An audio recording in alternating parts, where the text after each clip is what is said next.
Hey friends, wow, strange times indeed, right? Just hope everyone's hanging in there as best as possible right now.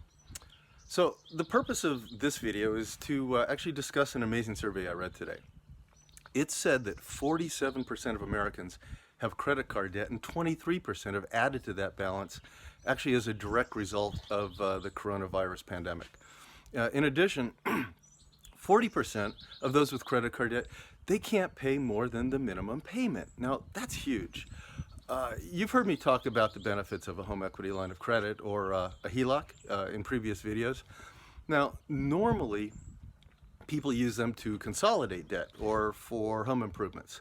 I understand that everyone's financial situation is different, but here's we'll call it a not so traditional use for a HELOC in these anything but normal times.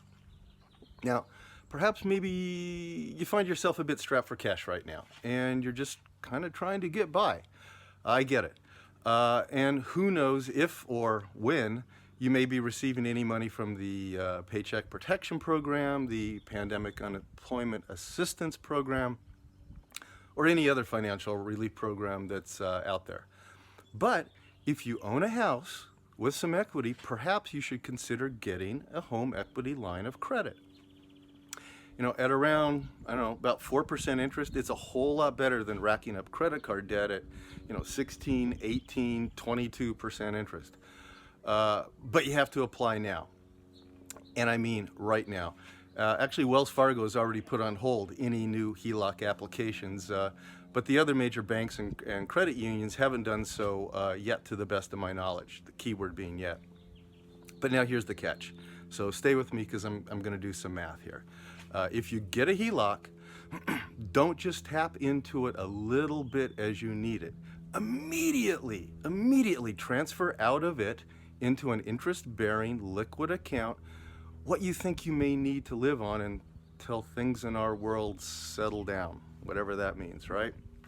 Now, if you transfer the funds into an online bank account, such as I just did some research like Ally Bank, you can actually earn about 1.5% interest to offset your HELOC interest rate.